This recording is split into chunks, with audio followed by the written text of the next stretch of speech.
Қазір солар әрқайсы ұясына ініне жасырынып кіріп кетіп жатыр. Ол кездесудің өтуіне себеп болған біздің тұңғыш президентіміз Нұрсұлтан Әбішұлы. Ғабеңмен болған осы бір кездесу, мына ұлы шалдарды бағалауға деген бір жаңа санамда сәулелерді оятып жіберді. Бұл енді шынын айту керек, өте жайсыз біздің жазушылар өміріндегі бір жайсыз кезеңдер болды. Оны мен сол айтқан адамдардың арына қалдырып үйренген адаммын.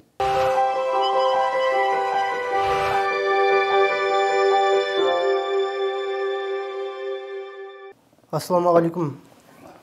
Жаңа Алаш каналының көрермендері.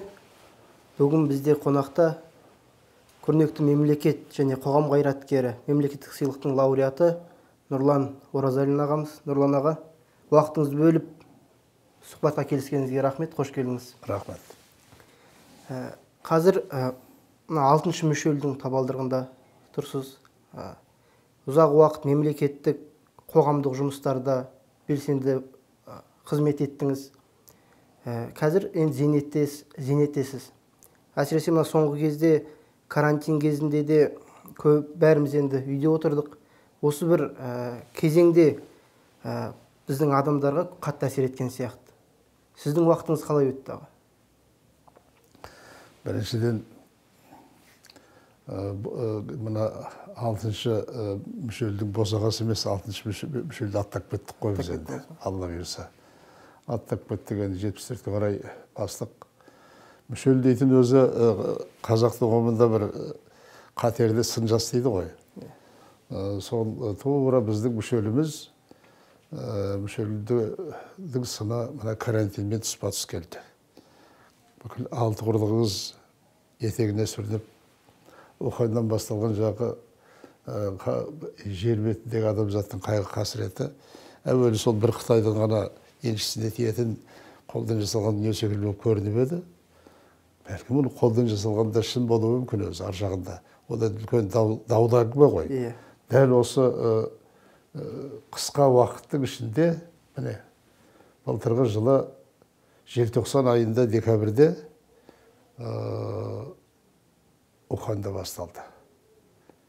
Уханьда лаборатория бар, үлкен вирусологияға қатысты орталығы. Ол енді солдан шығып кеткен бір вирустың, қаңғыбас вирустардың бір жағы адамзат баласын үрейлендіре бастаған кезеңінде желтоқсан болатын.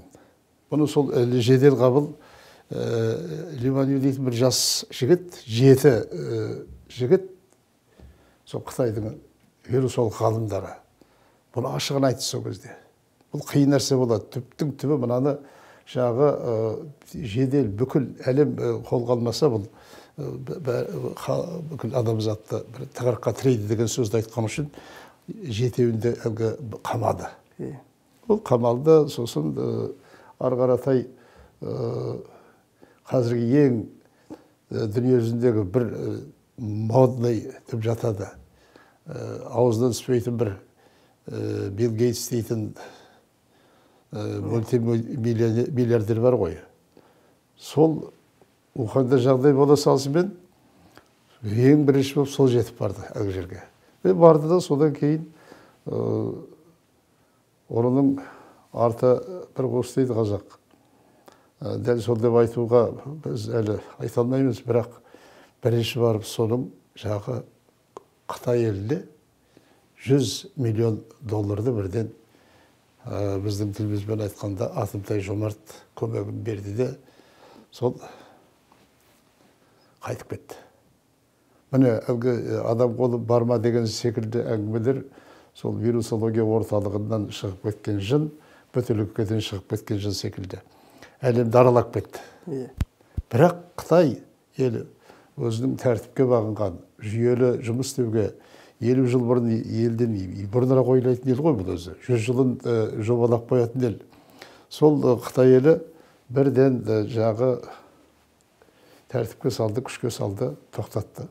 Міне сондай кезеңде қыдырып кеткен жаһанданудың арқасында, жаһандану дейтін әлемнің арқасында әлемді кезді де кетті.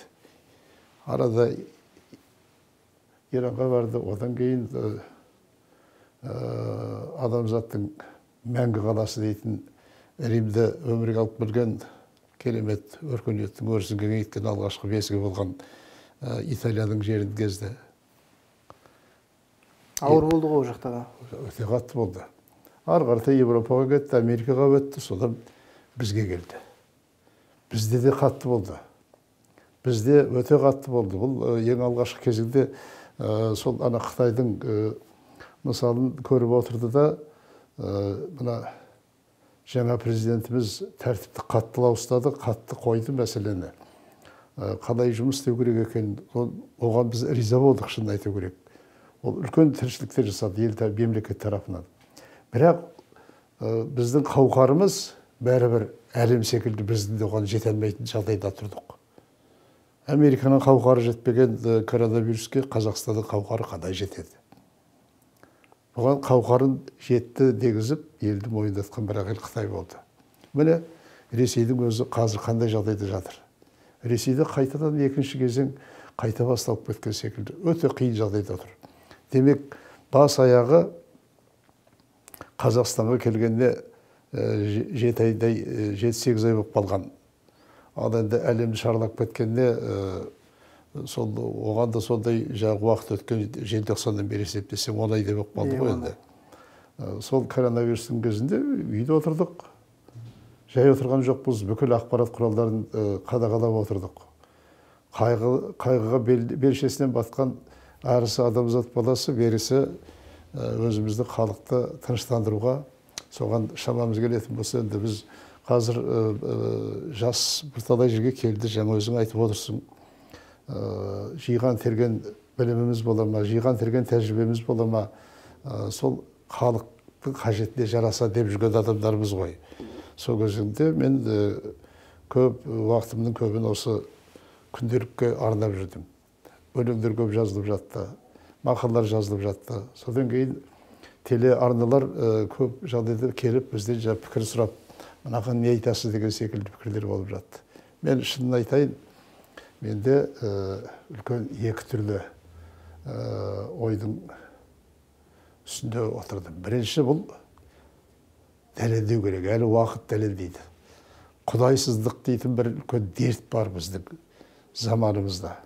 Құдаймен алысқандардың оңғаны жоқ арғы бергі кезеңде. Ешқашан Құдаймен алысқанның оңғаны жоқ. Мальтустен бастап кешегі сол ана ғасырлардың қойнауында қалып бара жатқан. Жағы Мальтустың енді теориясы дейтін теория, атақты теория ғой бұл. Жер бетінде күндердің күні, замандардың заманында адам баласы көбейетті, мына жерге сыймай кетеміз. Сондықтан осыны шектеу керек. Соның жолын іздеу керек. Адам баласының өмірін қысқарту керек. Оны қандай жолмен? Өте қатерлі жолдар айтып отырды. Ал енді Мальтустан кейінгі Құдай жоқ деп айтатын жағы атақты Ницшенің жағы Құдай жоқ деген сөзді айтты. Құдаймен алысты. Қазір бізде де көбейіп келе жатыр ғой біздің қоғам. Құдаймен алысты. Сол одан кейін біздің бүкіл бір дәуірді жасаған адам баласын әптер-тәптерге салған, түсірген жағы коммунистік идеяның негізін қалаған кісілер. Ақсақалдарымыз Карл Маркстен бастап бәрі кешегі Ленинге дейін бұл кісілерде сол Құдайды мансұқтады. Олы істер жасап жатты. Бәрі де жағы ақыл ойдың бір жағы биігіне көтерілген тұлғалар, бірақ жалғыз кемшілігі осылардың қай-қайсысы Құдаймен алысуға кірісті. Менің ойымша Құдаймен алысудың сол ескі ауруы 20 ғасырдың басында қазақтың жеріне қырғидай тиді.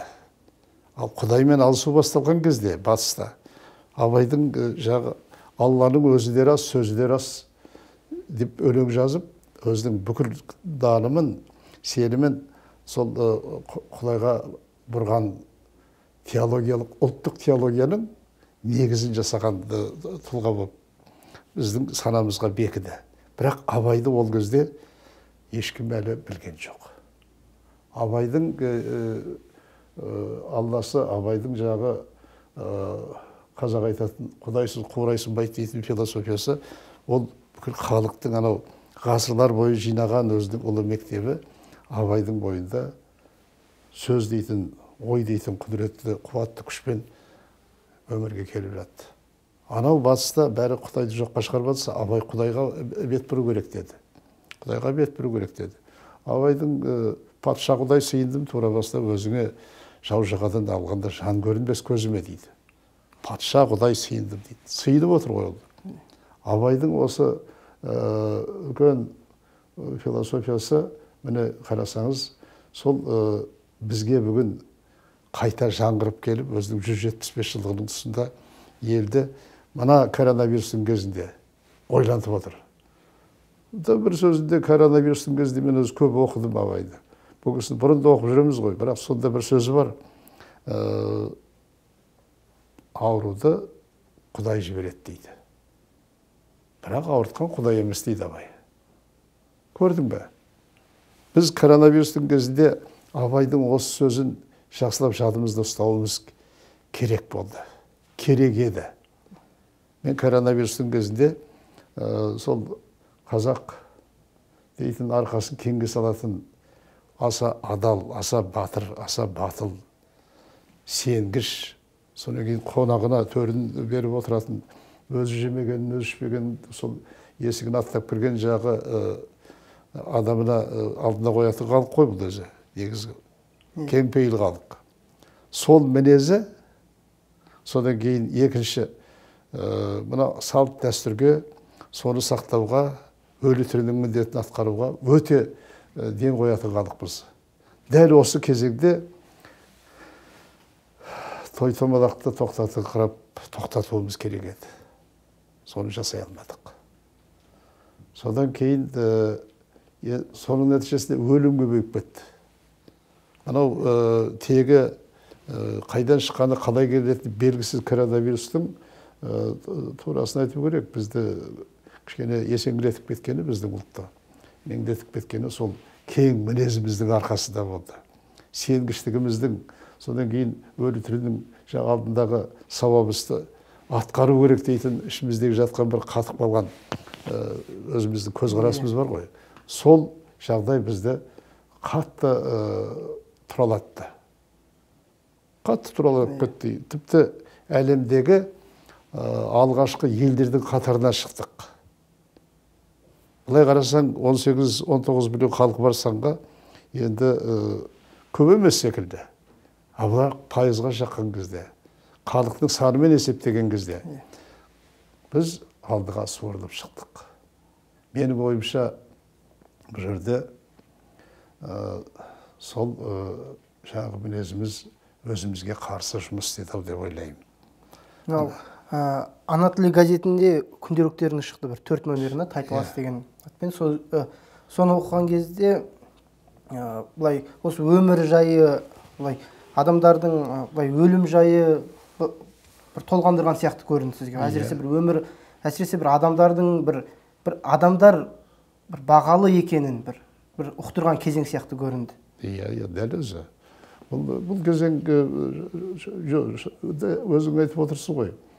Дүниедегі ең қымбат нәрсе, құндылық атаудың ең қадірлісі де, қасиеттісі де адамның өмірі екенін біз сезіндік осы, тура осы күндерде. Бұны мысалы біздің мына Қасым-Жомарт Кемелдің бір ең алғашқы халыққа берген үндеуінде осыны ашып айтты өзі. Біз әрбір азаматымыздың өмірін сақтау үшін күресеміз. Екіншіден, өмірден үлкен, адам өмірден артық құндылық жоқ деді. Алғашқы бір үндеуінде. Екінші бір үндеуінде бұл кісі тұрды да, содан кейін елді селт еткізетіндей жаңағы қиын болып жатқан кезеңде бір сөз айтты. Естеріңізде болса. Біз соғыс жағдайында өмір сүріп жатырмыз деді. Соғыс деді. Соғыста ол енді қаңғаны сен ала ма, әлде қасында отырған біреуді алып кете ма?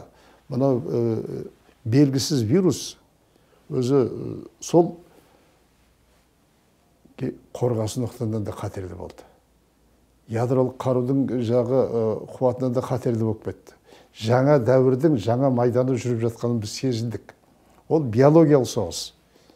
Мына вирусология жаңағы айтып отқан жер бетіндегі адамдардың санын азайту керек дейтін ар жағындағы санда философтар жасаған. Кейін біздің мына 20-шы ғасырдың 70-ші жылдары біздің санамызда, жадымызда жас кезіміз, жаңада қалам алып осы отқа суға түсіп жүрген кезіміз Рим клубы дейтін клуб құрылды. Алматыда ма? Жоқ. Әлемде ма? Әлемде бұл байлар, баяғы миллиардерлер, супер миллиардерлер, солардың құрған атақты Рим клубы болды. Ол ана сол арасында байланыс бар, бірімен бірі сабақтасып жатқан кешегі лоджалар бар ғой әртүрлі. Сол лоджалардың жалғасы секілді болды. Олар да сонда жағы жер бетінде жатқан адамның санын азайту керек деген сөзді айтты. Бұл өткен ғасыр. 1968 жылы құрылған, бірақ 72 жылдар сол кезде кәдімгі кең озық ойлы деген жалғыз белгілі бір ұлттардың немесе белгілі бір қалталы байлардың ғана ықпалында қалмай, ақыл ойы дамыған адамзат баласының мықтылардың бәрі тартып отырып, соның төңірегіне шоғырландырды. Ал бұндай шоғырлану 20-шы ғасырдың басында жағы Әлихан Бөкейхановтардың заманында да болды ғой. Соны сезген Әлихан Бөкейхановтың жағы қазақ баласының қан тұқымында қақысы бар деп жазды. Біз сақтауымыз керек. Мұны көрді. Халықты сақтау үшін оны індеттен сақтау керек, соғыстан сақтау керек. Оның өзінің болашағын қамтамасыз етіп, санын қамтамасыз ету керек. 4,5 миллион қазақтың атынан сөйлеп тұрған жағы мінбеден мен сол елдің өкілімін деп сөйледі ғой мысалы Думада. Осындай бір сабақтастық міне біздің дәуірімізге келген кезде адам арқасы шымырлайды. Біз анау ғасырдың басында Арқалық Батырда баяғы Жұмат Шаниннің 8 миллион деген сөзді айтады. Кейін 6 миллион дегенді айтады. Ал енді бәрі өлетіні өліп 20-шы жылға, 16-шы жылға, оның алдында қырғындардан өтіп 4,5 миллионға барған кезде жаңағы Думадан сөйлеп тұр. Соның алдында Думадан сөйлеген кімдің Әлиханның сөзінде 4,5 дейді. Ол далалық қазақтарды қосып отыруы мүмкін. Ал мына Түркістан мен Шығыс Түркістандағы қазақтар кірмей қалуы мүмкін ғой. Сол 30-шы жылғы, 20-шы жылғы аштықтың кезегінде бізді қаншама қатарымыз сетінеді. 59 жылғы санақтың кезінде біз 20-шы ғасырдың басын 90-нан асып жығылатын пайызбен қарсы алған жағы тегеурінді түркі жұртының ең бір мықты өкілдерінің бірі ретінде сондай халық едік. Ал біздің 59 жылғы санақта жүріміз жығылған, рухымыз жер құшқан, әбден тілімізден айырылып бара жатқан, дінімізден айырылып бара жатқан сондай халде 29% болып қана қалдық. Осы кезеңнің бәрі Құдай емес қой оны жасап отқан. Құдайсыздардың әрекеті болады.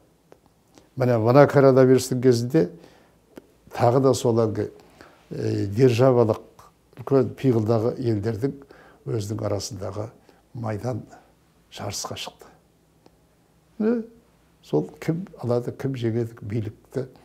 Мынау 6 миллиардын біз бұл айтылып жүрген әңгіме ғой, жасыратын ештеңесі жоқ. 6 миллиард халықты жер жастандырып, 6 миллиардты қалдыру керек. Золотой миллиард дейді ғой. Золотой. 6 миллиардты қалдыру керек деген әңгіме дәл сол негізі жаңағы Рим клубынан бастап алады.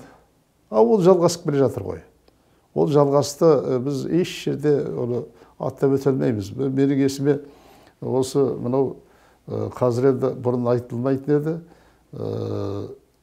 Кеңестер одағы тарихи аренадан кеткеннен кейін үлкен әлемдің тізесін қалтыратқан бір 6-шы империя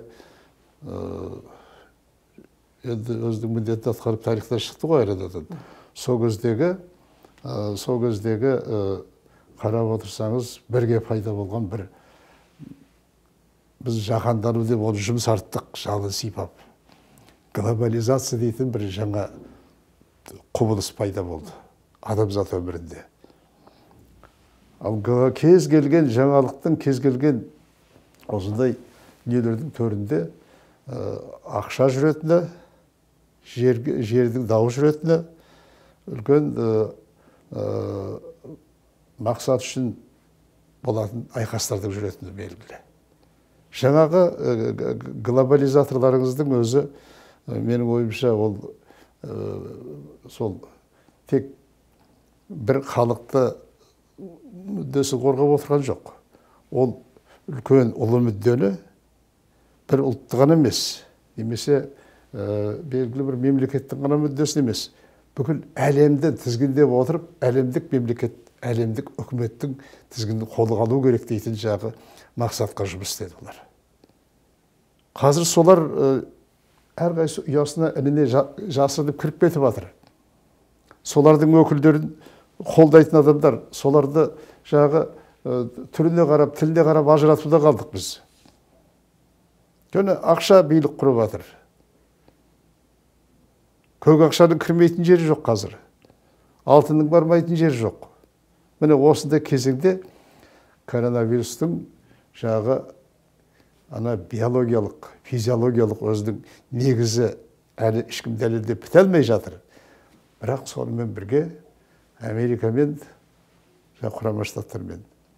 Екінші, мынау жағы біріне-бір санкция беріп, бірін-бір жағы байлап матап осы билікке күрес жүргізіп жатқан екі елдің арасындағы майдан ғана емес, бұның арғы түп төркінінде үлкен глобализация дейтін үлкен әлемдік билікке майдан ашқан, қырғын ашқан пиғылдардың бар екені анық.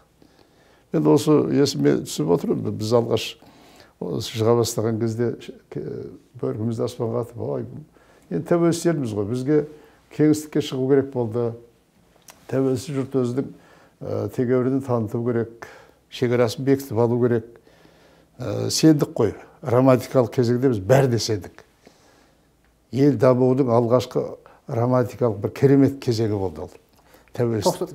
90 жылдардың басы. 90 жылдардың басында. Міне, сол кезде осы бізбен бірге есік тереземізді ашқан кезде саңлау тауып жағы неше түрлі қоғамдық ұйымдар, неше түрлі жағы осы пиғылдағы мына діни, нанымдық, сенімдік жағы топтары еркін кіріп кетті ғой. Солардың бәрінің ар жағында әлгі мақсат мүдделік жатқаны анық еді. Біз ол кезде оны сезе қойған жоқпыз.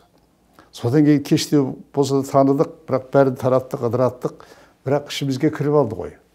Ана Қобдишада күнде отырып алдында сөйлеп отырған көк Қобдиша өз алдында қазір мына қалтамызда жүретін мына қалтафонымыздың бәрі сізді жетектеп отырады. Біздің санамызды алып бара жатыр. Міне осындай кезеңде қазақ мемлекеті ғана емес, кіші ұлттар өзін-өзі қалай сақтау керек дейтін проблема өмірге келді. Мен осы 98 жылы ғой деймін, Шыңғыс Төреқұлды Айтматовпен хаттарласып ең алғаш бұл кісі бізге енді сәт солай болды. Мен танысып, жақсы бұл кісімен бір ағалы інілі секілді жақсы қарым қатынаста болып кеттік. Көп сөзін сеніп айтатын, мен де көп ойымды ол кісіге тартынбай айтып жүретін бір әдемі кездер болды. Сол кездерге мен кейде тәуба деп айтам, сондай ұлы кісімен сыйласты болғаныма. Бір жолы маған бір сұрақ қойды. Нұрлан, осы сен глобализация дейтін нәрсеге қалай қарайсың деді. Екі түрлі пікірім бар, көзқарасым бар. Шыңғыс Төреқұл деп едім. Қандай деді? Біріншісі, біздің тәуелсіз мемлекетіміздің қанатын жаюына, еркін араласуына, әлемдік кеңістікке байланысқа шығуына, іргемізді бекітіп, мемлекет шекарамызды мойындатуға, кім екенімізді танытуға себебі тиетін үлкен байланыс болды. Еркін араласуға. Біз енді темір тордың ар жағында, темір жағы қақпалардың ішінде ұзақ жыл бодандықтағы келген елдеріміз ғой деп едім, күлді, иә деді. А екіншісі деді, екіншісі дүние мыйдай болып араласып бара жатыр. Мыйдай болып араласқан дүниеде адамның жоғалтатын нәрселер көп болады ғой деді. Бірінші тілін жоғалтады. Оны тілдер өзінің ықпалын жүргізе бастайды. Екінші, діліңізді тартып алуға тырысады. Үшінші, діліңізді алады. Ұрпағыңызды, ұлтыңызды кіріптар етіп қояды. Өз еліңізде жүріп сондай жағдайға барамыз ба? Мен деген бір қауіпім бар деп едім. Үндемей отырып қалды да, сосын бір кезде барып күрсініп алды. Ай, дұрыс айтасың ғой, біз іште жүрген әңгіме ғой бұл деді. Бірақ бұл қазір тізгін бермей бара жатыр деді. 98-ші жыл айтқан сөзі. Бұны тоқтату қиын болып бара жатыр өзі. Мы, наверное, не можем противостоять этому процессу. Оның жалғыз ғана жолы бар деді. Әйтеуір қарсылық көрсетудің жалғыз жолы бар. Ол осы қазақ, қырғыз, өзбек, тәжік, түркмен, Әзірбайжан. Мынау іргеміздегі орыс ағайындармен де біз кетісуімізге болмайды. Бізге кішкене олармен қарым қатынаста отырып, Орта Азияның өзінің жағы ішкі ынтымағын күшейтетін бір жақсы байланысты қалыпқа келтіру керек. Ол ана Евросоюзды білесіңдер ғой деді. Сол секілді бір жағы құрылым керек бізге деді. Міне, 98-ші жылы бұл кісі 70-ке келіп жатқан кезі ғой сонда. Біздің жасымыздан сәл, біздің жасымыздан кез. Даже біз ол кісіден бірер жас үлкенбіз қазір енді. Сонда осыны ашып айтып сақтандырып еді.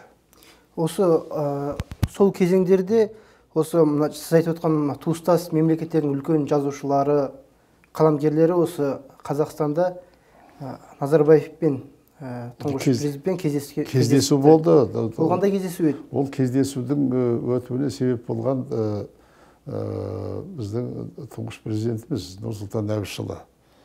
Енді өзі бұл кісі қарап отырды да, бұл кісі де соларға мына орталық Азия дейтін нәрсе идеяны бұл кісі де қолдады. Тіпті өзі айтып та жүрді.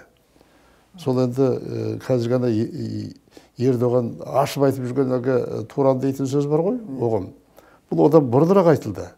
Мен мысалы жеке әңгімеде жағы кімнен шыққанынан естідім ба? Кейін бұны жағы кім енді елдің тамырын басатын білгір көреген кісі ғой бұл кісі. Сол өнердің адамдарын, әдебиеттің адамдарын, мықты тұлғалардың бәрін Астана қаласына жинады. Өзі жаңа келісіп отырып. Кімдер келді? Оған осы Айтматов та келді. Содан кейін Әзірбайжаннан үлкен белгілі жазушылар келді, Анар келді. Содан кейін Қырғыздың белгілі үлкен жазушылар келді. Өзбектен Адыл Яқубов, Насыр Фазылов деген ақсақалдар келді. Бәрі кетіп қалды ғой қазір сол кісілердің. Тәжікстаннан келді, Түркменстаннан келді. Айналып келген кезде бір жақсы, ұмытпасам 99-шы жыл екен, жақсы әңгіме болды өзі бір. Сол әңгімеден кейін Нұрсұлтан Әбішұлы бір кәдімгі ұсыныстар беріп, осы жазушылардың басын біріктіру арқылы, өнердің тұлғалардың басын біріктіру арқылы біз болашақ өзіміздің орталық Азиямызда жағы сыртқы рухани шабуылдардан жүріп жатқан әртүрлі қорғайындай жағдайға баруымыз керек деді. Және сонда тіпті жақсы мықты шығармаларға бәйге де жариялап отырайық. Жаңа заманда тәуелсіздік дәуіріндегі түркі дүниесі мен адамзат баласының тағдырын жазатын үлкен іргелі шығармаларға керек па? 100 миллиард, 100 мың долларға дейін не берейік, бәйге қояйық. Мені басқа біздің мына көрші ағайын елдер бәрі қолдайтын шығар деді. Бірақ осы әңгіме сол Астана қаласында айтылды, қанаттанып қайттық. Сол жүзеге аспай қалды. Неге дейсің ғой? Неге? Неге дейтін шынын айту керек. Тұлғалардың басы сөзі бір жерден шықпаса, оны халық немесе өнер, әдебиет соның зардабын көреді екен. Біздің марқұм Жерғабар бермесін, Ислам Каримов сол кісі тарапынан қолдау болмады. Содан ол кісіде қолдау болмағаннан кейін бұл әңгіме сол айтылған жерде қалды. Жалғыз Қазақстан суырылып шыға алмайды ғой. Іргесіндегі бұл да бір үлкен ұлы жұрт, өзбек өз ағам деп отырған. Олар тарапынан қолдау болмады. Содан кейін басқа Орта Азияның басқа республикалар тарапынан да кең қолдау бола қоймады. Сол ұсыныс неге менен болмады дегенді ойлайтын болу керек тұлғалар өзі. Әттең біздің әттең біздің тарихымызда міне сондай өкінішті жағдайлар сол түркі дүниесінің басында ылғи болып отырған. Міне қазір де сол қайталанып отыр. Бізге қазір енді түркі жұртының қайра бір сілкініп, адамзаттың ұлы бесігінде өзінің табандатып отырып, жағы орнын сақтап қалу дейтін проблема бір. Екінші, қазақ мемлекеті тәуелсіз ел ретінде өзін тілін, дінін, тұтастығын сақтап қалу дейтін проблема біз үшін өте маңызды. Біз осыған жұмыс істеуіміз керек. Мысалы, рухани жаңғыруда көп нәрсе біз ел ұмытып бара жатыр. Рухани жаңғыру дейтін бағдарламалық мақаланың ішінде көп нәрсе айтылады. Біреулер кеш айтылды деп сөйтеді. Ол бәлкім кеш болса болған да шығар, бірақ дәл айтылған сөз. Бізге әлі де кеш емес қой соны сақтау. Мысалы, кешегі Біріккен ұлттар ұйымының 75 жылдығына арналған сессияда Тоқаев сөз сөйлегенде мына өзгерген жаңа дәуірдің сипатын өте терең айтты. Новый мир деген сөз айтылды. Сол жаңа дүниеде біз өз орнымызды қалай анықтауымыз керек, сол үшін қалай күресу керек. Бұл сөз сол бірде-бір супердержава басшыларының аузынан шыққан жоқ. Қазақстан басшысының аузымен айтылды. Айтса Ресей неге айтпайды оны? Трамп неге айтпайды? Немесе Европаның басқа елдері неге айтпайды? Оларда ондай проблема жоқ. Ол проблеманы олар бәлкім өздері жасап отыруы мүмкін. Ал бізде бар ғой ондай проблема. Сондықтан қазір қолына қалам ұстаған ел бола ма? Үлкен ғылымның әлеміне із салып жол ашып жатқан жас жаңа буын бола ма? Бізге қазақтың елдігін, тұтастығын сақтап қалу үшін күрестен киелі, күрестен қасиетті нәрсе жоқ. Сол үшін ақылыңызды, керек пе айлаңызды, ойлау жүйеңізді, іскерлігіңізді бәрін соған бағыттау керек. Бірлік деген сөзді біз жеңіл ұраңып алдық. Бірлікті жай бір әлгі айтыла салатын атрибут секілді болып кетті. Ал бірліктің төңірегінде, бірліктің тамырында міне осындай сипаттар жатыр. Осылай бірлік болған жерде ғана ұлт, мемлекет өзіне сақтай алады. Коронавирус бізге осыны үйретті. Коронавирустың кезінде қарап отырсақ, жаңа менің енді мысалы өзі қызық. Осы жаңа саған айтып отырған Рим клубының кезінде соның тұсында бір жазылған, жас кезімізде 20 жасымда жазған мен бір өлеңім есіме түсіп отыр. Оқыңыз. Халигали дейтін өлең, мен танытқан өлең осы ең алғаш. Бұл өлеңді мен атақ жоқ есенендер. Сол атақ жоқ ес. Жоқ, ол екінші өлең ол. Бұл жатақ қана Халигали мезғылдау жанымды, мезғылдау байқұс жырларымды. Білән маған бұл ғасырда барымды, шалғайдағы момын қырларымды, ғажабымды, кеудемдегі ғажабымды, Париждегі қалықтаған әнімді, ей Алматы, танымайсың барымды. танымайсың антатқан мынау уақытта армандар қанша айқайыңда тынып барады. Тоқташы бір сәт, кетсең де орап бақытқа жаңа бір өлең ұстап қалсам жарады деп келетін өлең бар еді. Осы өлеңде қарасақ жаңағы тілді, рухты мына жүрегімізбен сезінген 20 жастағы жігіттің өлеңі екен. Сол өзіңді сақтау.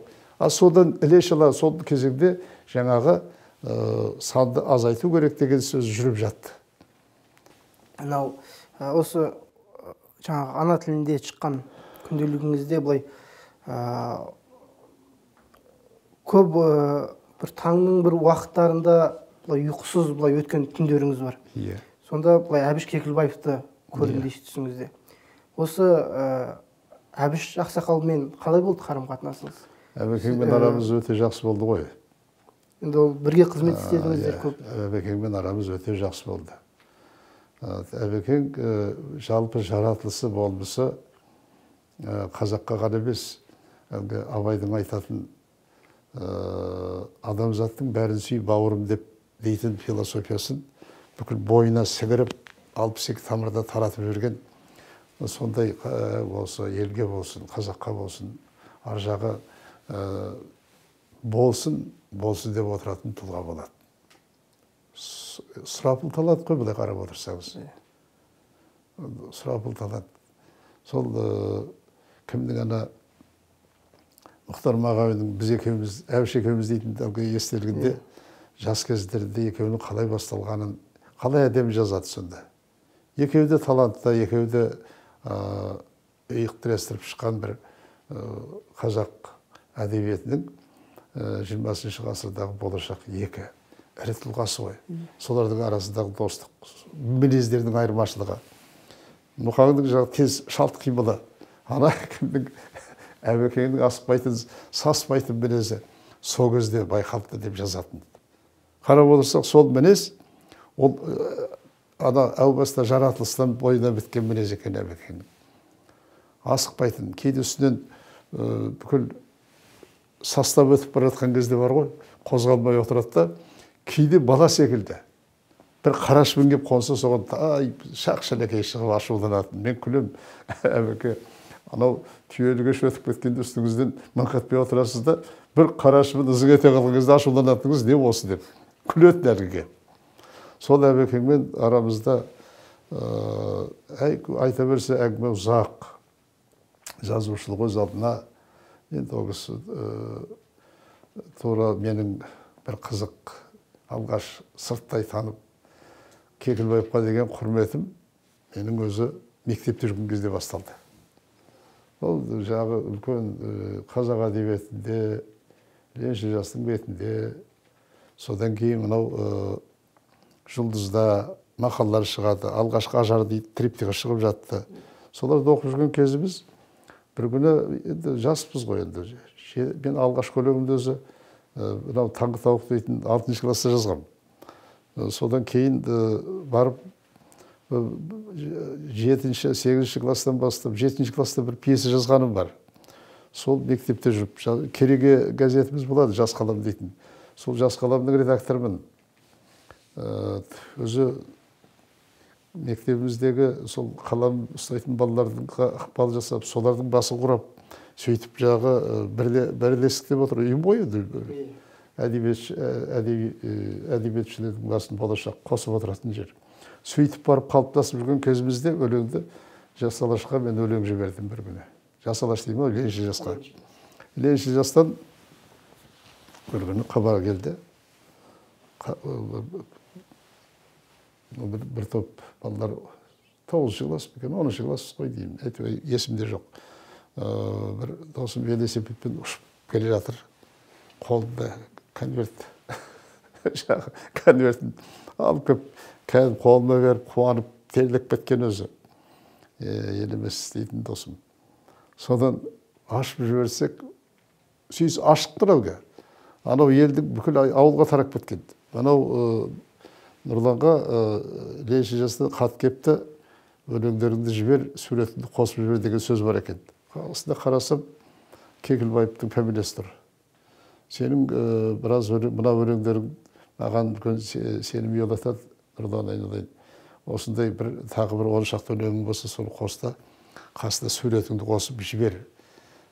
Енді ар жақ белгілі ғой, сәт сапар бергісі келетін сөз бар.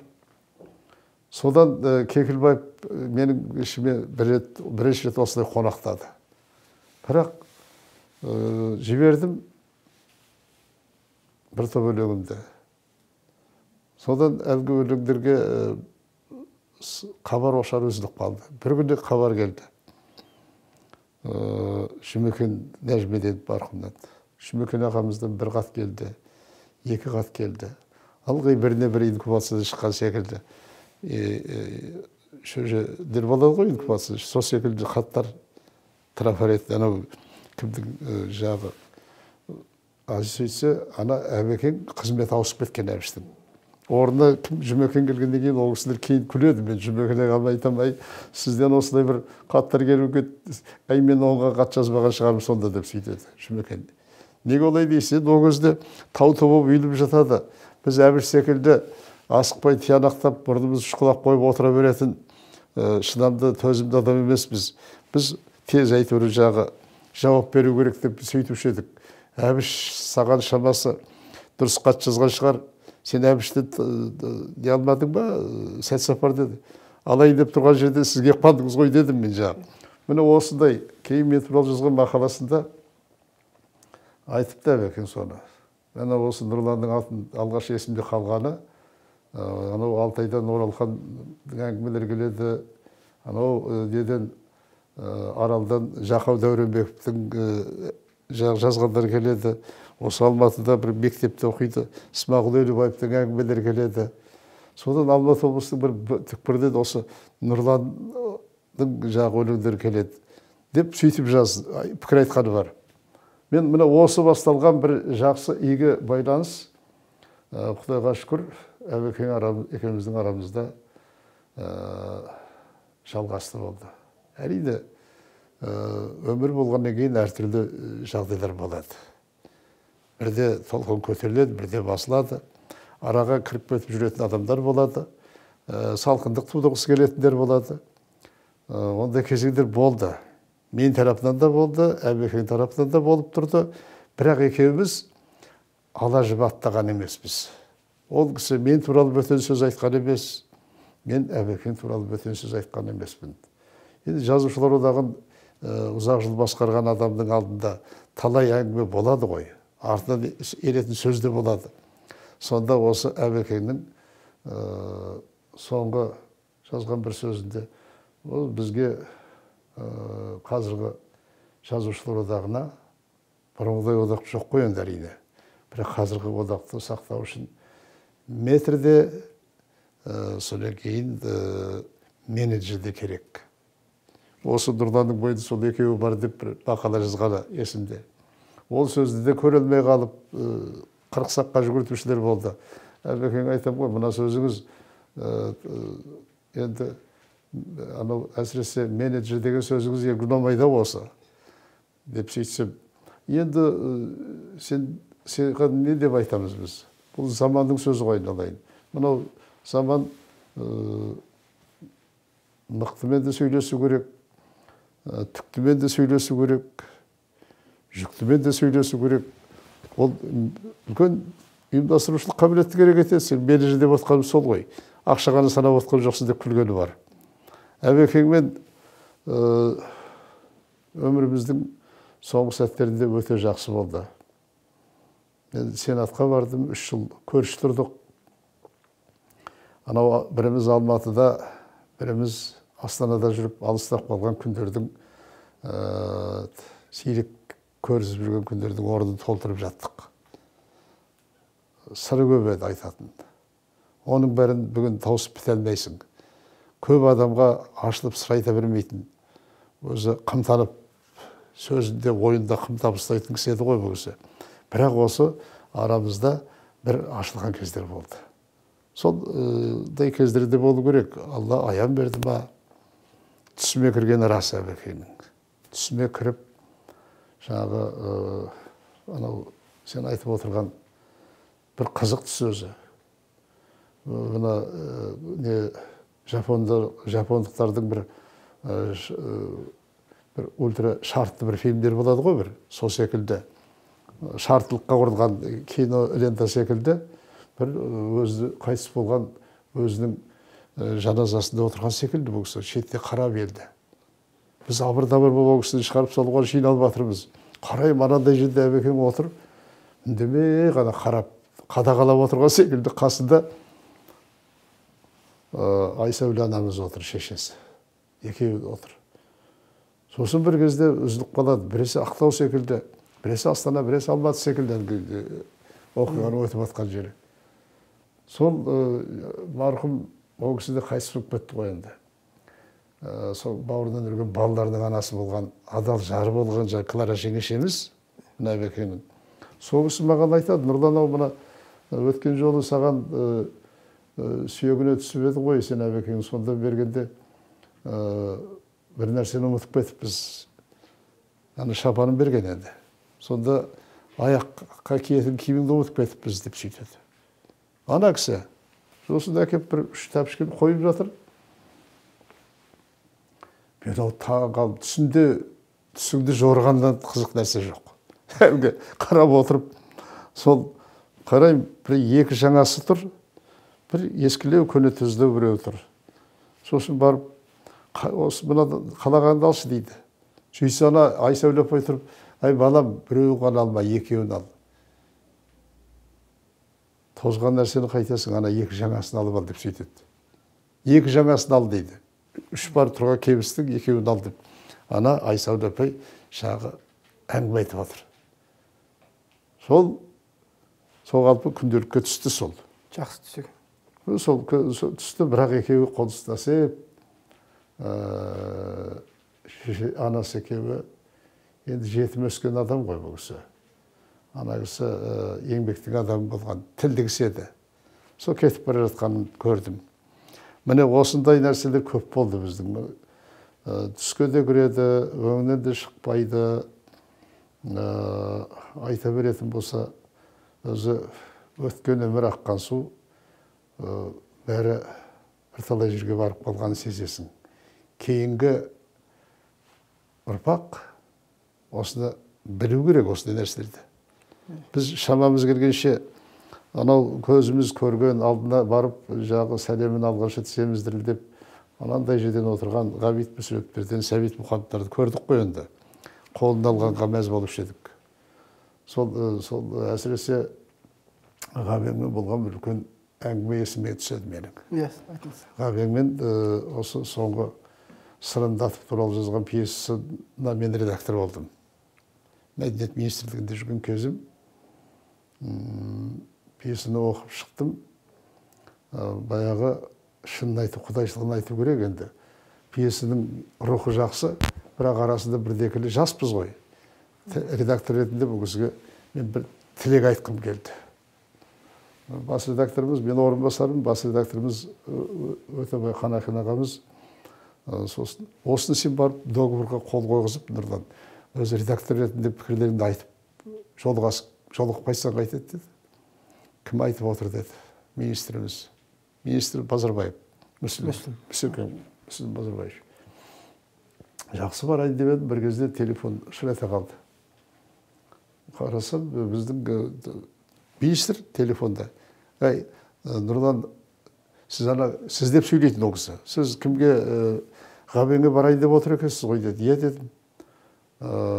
Пікірлеріңіз бар ма деді. Бар, бірдекіл деп сөйттім. Мен қазір асығып бара жатырмын. Ол кісі өте кірпияз адам ғой, сен байқап айтыңыз деді. Сіз байқап айтыңыз пікірді деді. Міне министрдің сөзі. Содан енді кейін өзім айтам ба, бұл пікірді айтпайым ба? Екі ойлы болып отырып, сосын Ғабеңмен жақсы араласып жүрген Мұқаңды, Сәкенді, Ғабеңді бәрін аузынан тастамайтын марқұм Әлжекеңмен жақсы қабағы жылы кісі маған. Әлжекеңіз звондады. Әлжапар әбішев. Әлжекеңіз звондадым. Әлжеке осылай барайын деп отырмын деп едім, үндемей қалды. Қашан барасың деді. ертең баратын болдым. Көрді ғой, біз бір күн бұрын Мүсірепке бару үшін қандай психологиялық дайындықтарда отырмыз. Қазір мысалы кейде бізге сұхбат алғысы келетін жігіттер звондайды, балалар. Не бір мақалаңды оқымайды, не кейде бір екі өлеңнің басын білмейді, құрап. Әйтеуір жағы осы танцующий, играющий дейді ғой. Сондай журналистер келіп, кейде мен біраз оқып алды, қайтып келді, айдап жіберетін жағы. Мына Ғабеңге бару үшін министрден бастап түгел бәріміз қозғалып жатырмыз жағы. Мен енді елші секілдіміз сонда, редактор ғана емес. Мен қалай осындай болып жатыр министріміз деп айтпадым енді. Министріміз алаңдап отыр, барғанда демедім, ол алаңдайды ғой, Мүсілім білетін адам ғой, алаңдайды ол. Сен байқа деп отырғаны ғой енді саған деді. Мен айтқан жоқпын, ана кісі бірден. Ол Ғабеңге барғанда мен Ғабеңмен қарт ойнағаным болмаса, ол кісімен әңгімеміз жарты сағаттан аспайды, Нұрлан деді. Әлжекеңнің сөзі. Одан артыққа бармайды. Енді ол кісі көп езіп әңгіме айтқанды қанамайтын кісі деді. Ал енді міне, пікіріңді айтам деп отырған адам неше түрлі біз ағысқа түсіп кеттім. Сосын бардым. Жас болған осы қазіргі музейінде қабылдады. Деді. Сода мынандай күнге қарап тұрған қиығын беріп, терезеге қарап тұрған столдың бір жағында өзі отырды, мен қарсы бетінде отырдым. Нұрлан дедің ба? Деді. Я Нұрлан. Нұрлан, фамилия кім деді? Оразалин. Бүйтіп бұрылды. Әлгі жастар театрындағы аты немен еді? Шам жанып тұрған түн бе еді? Қалай еді? Деді. Шырақ жағған түн деген пьесаның авторысың ба? Деді. Қуанып қалдым енді. Иә дедім. Вот культура уходит деді жағы. Культура уходит деді. Не дейін деп отыр бұл кісіге. Баяғыда бір дүние премьера болса, тайлы таяғымыз қалмай барушы едік. Авторлар өзінің алғашқы дебют премьераларына өзі жүріп шақырушы еді. Ой, шырағым, сенің пьесаң жүргеніне біраз болып қалды. Біз көре алмадық қойды деп сөйтті. Дедім. Ойбай, олай бұлай демедім. Бұл өнеге деген осындай жерден басталады. Білем, ол мақталып жатқан пьеса ғой, анау бәрі аузынан түспей жүрелдім. Исправимый нәрсе кейін көрейік деп сөйтті. Ғабең. Содан әңгіме кетті. Мынау расположительный кетті. Ыңғайланды ғой әңгімеге. Содан ұзын сөздің қысқасы Ғабеңмен 2 сағаттан астам әңгіме болды сол күні. Бүкіл әдебиеттің арғы бергісі, әлемдік әдебиетке алып барды, Шекспирге алып барды. Содан бұлай барды, өзі бар ғой, тамырымды басты бұл кісі отырып. Мынау қалай, ананы оқыдың ба, мынаны оқыдың ба? Содан әйтеуір жағы бір кезде мен де қанаттанып алдым. Солағы мына Сартрлар мен Дюренматтардың жағы модада жүрген кезі біздің енді интеллектуалды әдебиеттің көрнекті философия мен әдебиет байланыстырып ұштастыратын. Содан мынау ненің Жапониядағы бағытта марксистердің жаңада шығып кеткен кезі, олардың десе әңгімесі сөз кетті. Иностранный литература дейтін журналды көп оқитын кезіміз бұл кісіге ұнап қалды Ғабеңге. Әлгі әңгіме ұнады. Содан ары қаратай тамырды басып отырып, бері сөйлетті, өзі сөйледі. Содан енді не жазып жүрсің деді. Бір пьесамен тоқтамау керек деді бір кезде. Тас киіктер дейтін пьесам бар еді, сол бір 2 театрда, 3 театрда қойылды. Оны мына орталыққа кеп қойғызу керек. Ол не туралы деді. Айтқан болдым. Сосын тағы не жазып жүрсің деді. Қилы заманды айттым. бірақ тоқтап тұр ол жазғаным қазір. Мұхтардың қилы заманы ма деді. Иә. Ой, ол пьеса бола ма екен одан? Мен жасаған болдым, Ғабен дедім. Сол ана өзіне сырымға қатысты әңгімелердің бәрін айтып, мұндай кейбір өзі тілектерімді айтып біткеннен кейін бұл кісі ашылып кетті де ары қаратай. Содан кетті.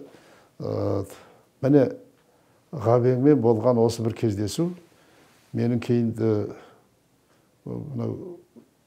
мына ұлы шалдарды бағалауға деген бір жаңа санамда сәулелерді оятып жіберді. Сол жағы 22 сағатқа жуық кездесу. Мен өзі бір неге көзіме операцияға барайын деп жатыр едім. Операциядан шыққаннан кейін келерсің деді. Әңгімені жалғайық деді. Қазақы баламыз ғой. Сол ескерусіз қалды. Операциясына бара алмай қалдым. Содан Ғабенге мен қайтып қысылып жүрдім. Сосын бір күні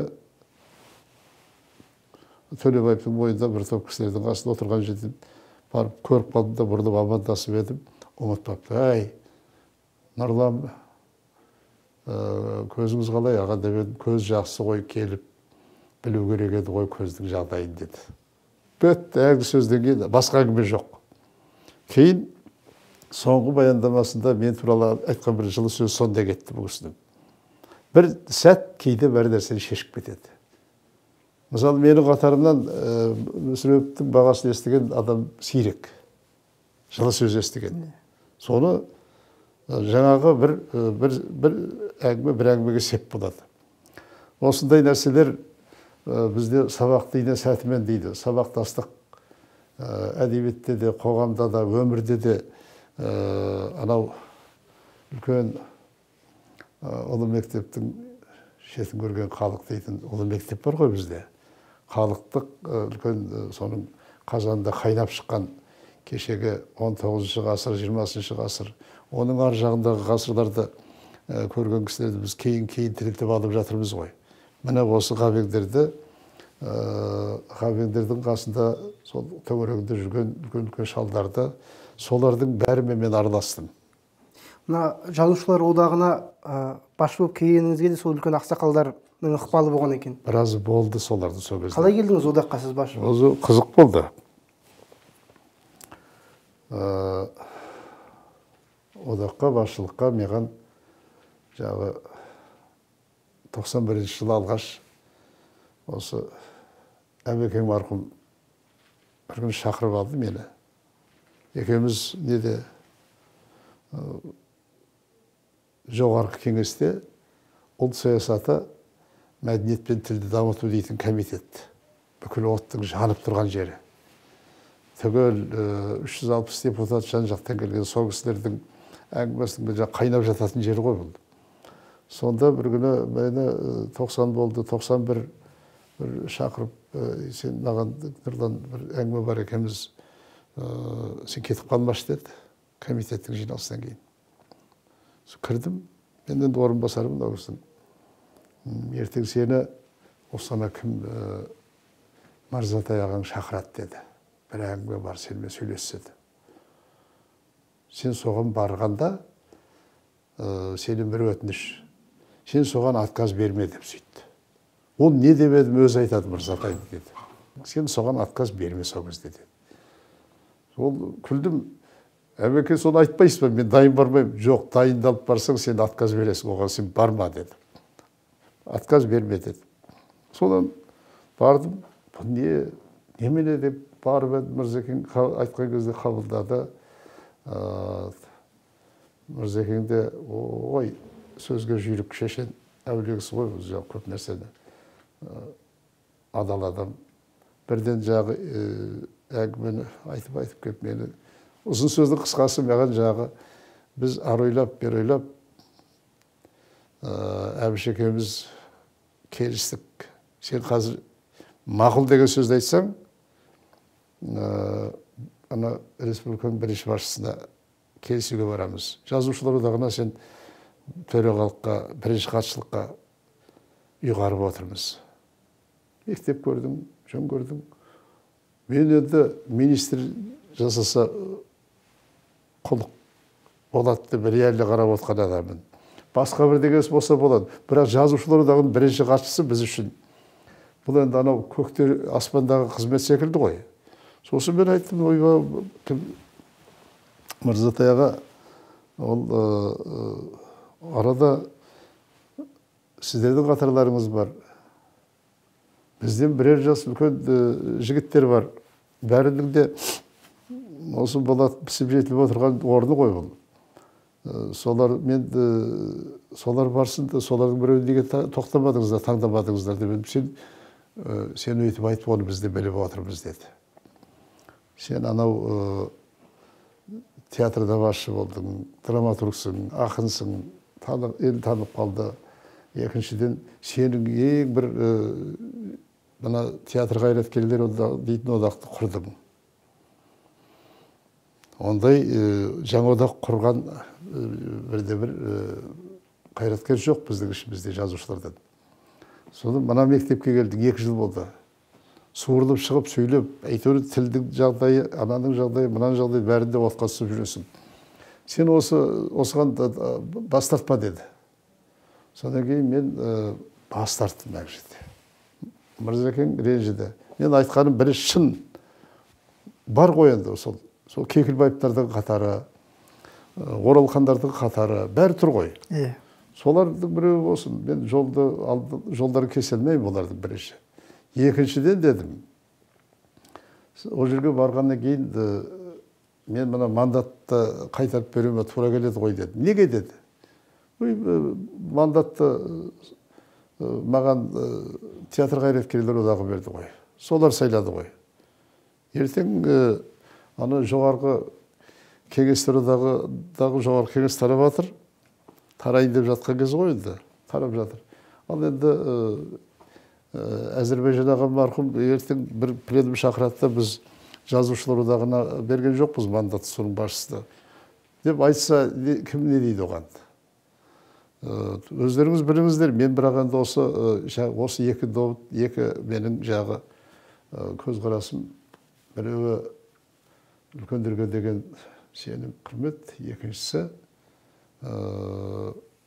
жағы одақты ұстау үшін сондай бір депутаттық мандат керек қой. Демедім, бұл кісі отырайып қалды. Ай, сен де көнбедің ғой.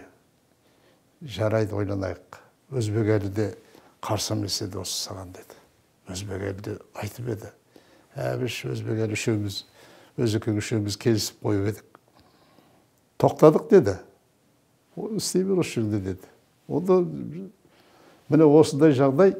Бұл бірінші рет. Екінші рет 96 жылы арада 5 жыл өткеннен кейін бұл мәселе тағы көтерілді. Осы Хамит ағамыз бастаған ақындар, Әлжапар ағамыз бастаған ақсақалдар, ол ішінде Қасым аға да бар, Қайсен, Тұрсынбек Кәкішев бар, Зейнолла Қабдолов бар, Сайын Мұратбеков бар, Зейнолла Серікқалиев секілді ағаларымыз бар. Енді мен есіме түскендерін айтып отыр ғой қазір. Сол бірінен кейін бір келіп, маған, біз осы мына одаққа жаңа басшы іздеп жатырмыз, мәселе ұсынып жатырмыз, сені ұсынайық деп жатырмыз, сен қарсы болма. Екінші рет алдына шықты бұл одақ деген мәселе. Ол кезде одақтың шаңырағы шайқалып, ортасына түспесе де, ең көп әңгіме айтып жатқан кезегі, бірақ егемен стабильді отырған жер ғой. Қызметін ойлаған адамға, айлығын, жағдайын ойлаған адамға, анау дұрыс жер ғой. Бірақ мен енді ана кісілерге ойланайын деп едім, Әлжекең марқұм жатта кеп ашуланды. Сен не мына жылы кабинетіңе тығылып алып, ертең анау мен ана дүниеге барған кезде алдымнан менің ана Мұхтар аға, Сәкен аға, Сәбит, Ғабит ағалар шыққан кезде мен көзіммен жер шұқып тұрып, сіздер құрған одақты мен таратып келдім деп барам ба сонда? Шортым деді, бұл кісі орнынан тұрып ашуланды. Әлжеке ашуланбаңыз, олар съез шешетін нәрсе ғой ол деп сөйттім. Съезді білеміз ғой қалай болады қырғынның. Және бұл съезге дайындық жүріп жатыр. Содан барды да кім, жаңағы ұзын сөздің қысқасы енді хамаң мен сені съезді мен сөйлеймін сен туралы. Бала кел, сен де маған айтпай бәйге сөйдеп отыр екенсің. Дастархан жайып қойып, бір шалдар осылай сөйлесетін ғой. Етін асқызып қойып, шөлмегі тұр, хамаң жағы барып едім, егемендің бас редакторымен деп шіренбе сен. Сен менің баламсың әдебиеттегі. Ана Мұратыммен бірге оқыды ғой сен. Деді да бұл кісі жат біраз өкпесін айтып жылмалап алды, сол деген ал сен тұрыс. Міне осындай батасын берді. Одан жаңағы ағаларымыздың бәрі бірінен кейін бірі кіріп, осы Иранбек келді, сен осыған сөйдеп отыр екенсің, біз қолдаймыз. Одан жастардың ішінен осы Есенғали келді. Осылардың бәрі жағы келіңіз де келіңіз. Сол мен енді бұл, мен қалай мұны жүрдім? Мына менің указбен келген қызметім ғой мына менің. Сөйтіп отқан кезде президент телефон соқты. Осындай әңгіме бар. Жолықты. Мынау үлкендердің де, әдебиеттегілердің де 2-3 адам айтады. Соның 2-3 адамды айтып жүр, соның ішінде сен көбірек айтылып жүрсің. Осыған қалай жазушылардағы деген қасиетті жыр ғой бізге. Осыны сақтауымыз керек. Барасың ба деген сияқты сөз айтты. Ол барасың ба деген бар деген сөз ғой ар жағы. Міне сайлауға 96 жылы 28 маусым ғой деймін, сол кезде келіп түстік. Сайлауға түскен кезде баламалы негізде Қадыр аға марқұм түсті. Мырзалиев. Баламалы негізде 3-ші кандидатура болып, 2-ші кандидатура болып Кәкімбек аға түсті, Салықов. 3-ші кандидатура болып Сәкен Сері Жүнісов ағамыз түсті. Менің кандидатурам бар, 4 адамбыз. Сол әр марғасқалар, әр қайсысы артынан бүкіл ел еріп кететін тұлғалар. Енді бұлардың әдебиеттегі орны көкте ғой біздің оғымызда. Содан түсуге тура келді. Сонда кімнің Хамаңның айтатыны ғой. Бұлардың әдебиетте ақындығы зор болуы мүмкін.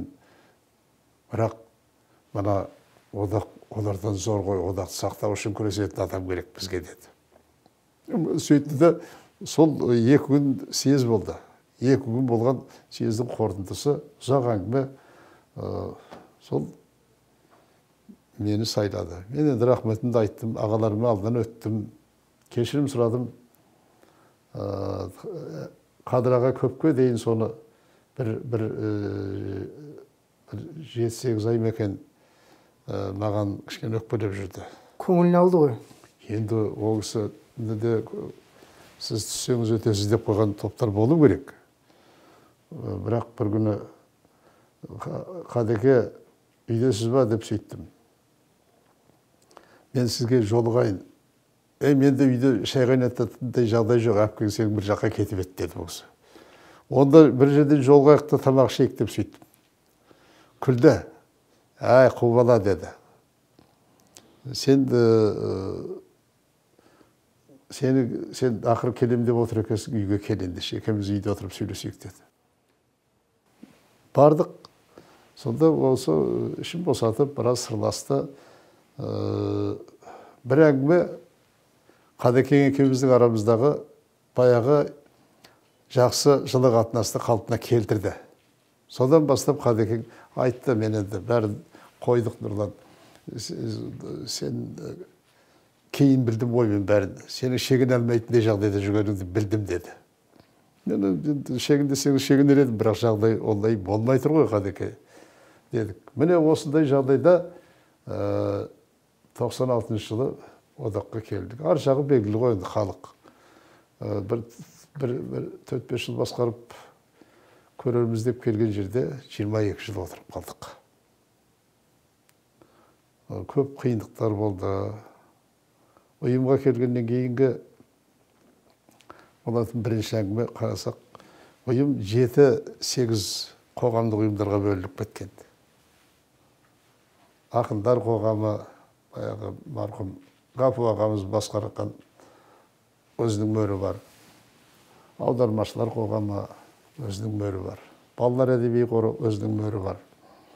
Ардагерлер кеңесі өзінің мөрі бар. Аққұс Оралхан марқұм ұйымдастырған, ол да өзінің мөрі бар. Анау әдеби қор, оның өзінің мөрі бар. Бүкіл биліктің бәрі соларда. Содан кейін, тіпті әрбірден кейін, мына 2 журнал, 1 газетіміздің де әрқайсының өздері. Мына осындай ұсақталып кеткен. Баяғы ұсақ-ұсақ князьдіктерге бөлініп кеткен Ресейдің бір кездегі қалалары секілді. Ал бұл ары қаратай жұмыс жүрмейді, соны біріктіру керек болды. Сол біраз қиындық туды. Әйтеуір біріктірдік. Келістік, көнді, ағалар бәрі жиналып отырып. Ең қиыны әдеби қор болды. Өйткені меншіктің бәрі әдеби қорда. Соған жағы соның билігіне өткен осындай жағдайлар. Енді Мейір дейтін бір жеке фирма бар екен, жарысы соған кеткен. Әдеби қор мен Мейірдің арасындағы сот процестері жүріп жатқан кез екенбіз бардық. Содан кейін Мейірді де жеңуге тура келді. Әдеби қормен де соттастық. Бұл енді шынын айту керек. Өте жайсыз біздің жазушылар өміріндегі бір жайсыз кезеңдер болды. Мен ешкімді ол жерде атын айтып түсін түстеп, мынау бұлай деп айтпаймын. Бірақ соны жасауға тура келді. Үйтпесе, сіз одақты қалыпта келтіре алмайтын едік. 3 жылдай уақытымыз соған кетті. Міне, одақ қалпына келді. Бұл 2 кезең. Бірінші тұтастығын сақтадық, екінші одақтың мүлкін, затын, дүниесін қайтарып алып келдік.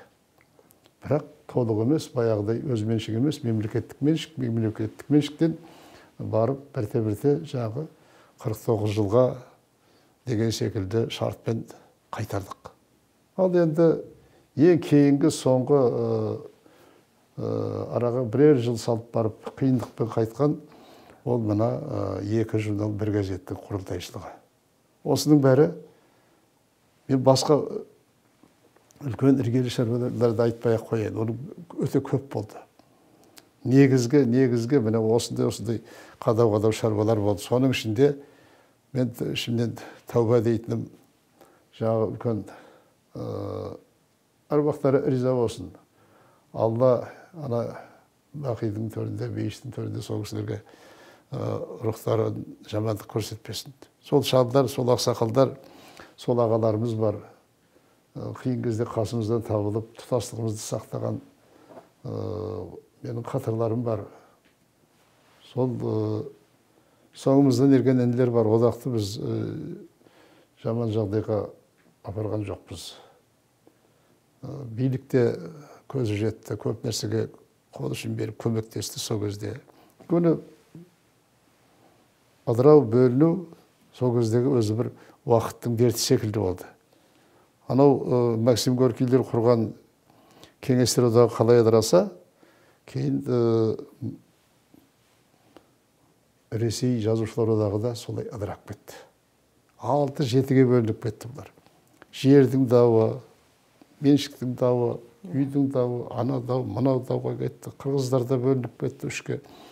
Осындай бөлінулер көп болып жатқан кезде жаңағы бөлініп тұрған қоғамдар түсіністікпен қаратты, бірікті. Міне көрдің бе? Біздің бәлкім жасаған ең үлкен жұмыс біздің біреуі сол шығар, екіншісі мүліктің қайтуы, үшіншісі мына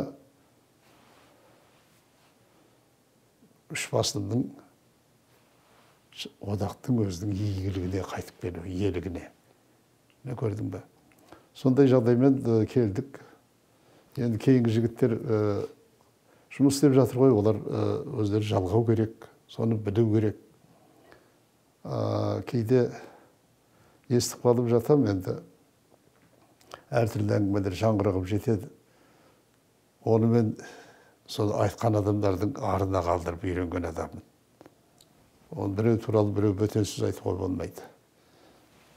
О да орында тұр, шығармашылық үй орында тұр, дүниесі басының баспалары бәрінде тұр. Ал жаңа нарық заманы дейтін бір қитұрқы заман бар. Соған байланысты өмір сүру керек болды, біз соған байланысты өмір сүрдік. Әртүрлі жолын іздеп қаражат тауып отырдық. Бұлар да сонымен қазір кездесіп жатыр. Одан шығудың жолын өздері іздейді енді. Кетіп бара жатып, мен Ұлықбекке де айттым сонда. Менің ақыл кеңесім пәлен жыл істеген кездегі тәжірибем керек дейтін болса, сендер өздерің шақырып айтарсыңдар Ұлықбек. Жоқ, ары қаратай жалғап әкетеміз десеңдер, мен сендердің алдарыңа шығып жолдарыңды кеспеймін. Одақ үшін бәріне тілекші болып отырамыз деп батаны беріп, 13-ші наурыз күні үстіне шапаны жабып, коллективтің алдында міне осылай болған жағдай. Қазіргі одақтың атқарып жатқан шаруаларына қандай көзқарасыз? Қазір қалай жұмыс істеп жатыр? Одақ енді одақ жұмыс істеп жатыр ғой енді. Мен оған баға бергім келмейді. Олар бағаны енді өздерінің шама шарқылар келгенше жұмыс істеп жатыр. Жаңа айттым ғой, қиындықпен енді кездесе бастады.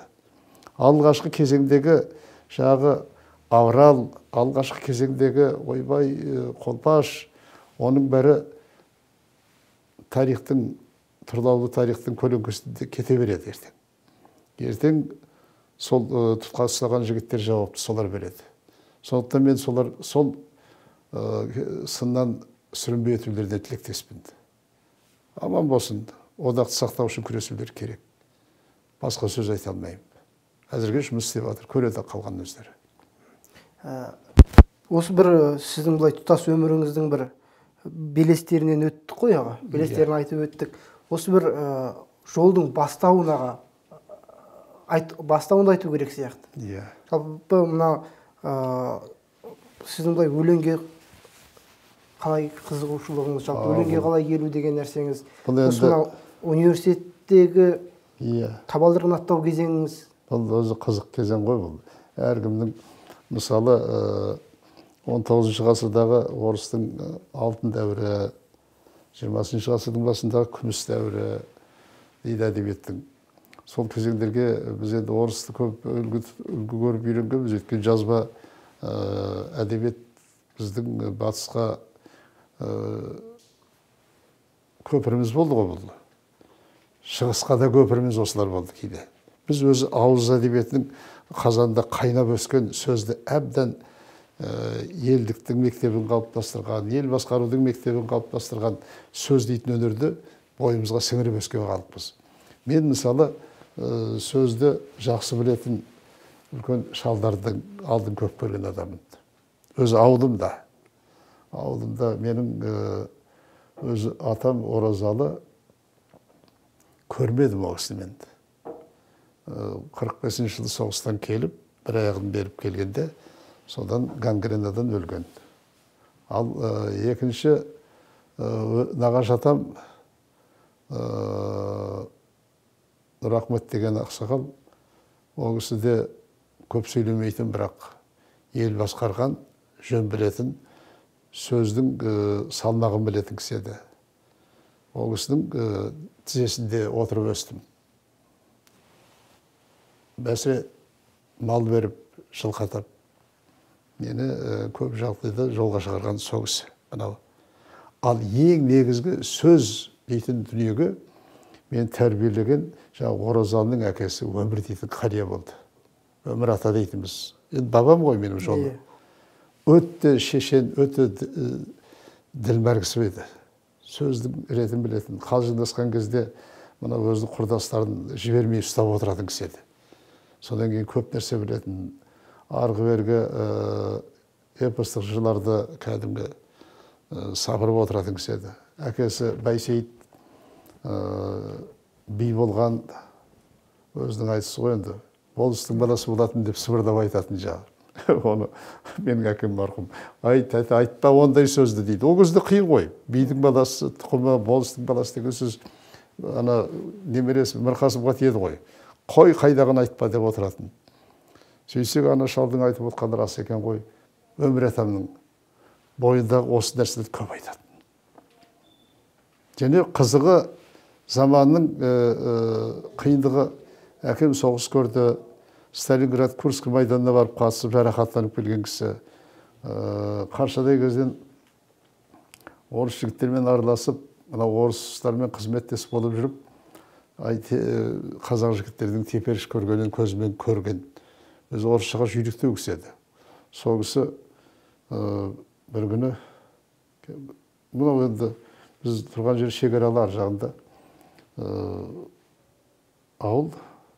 ауылдан бір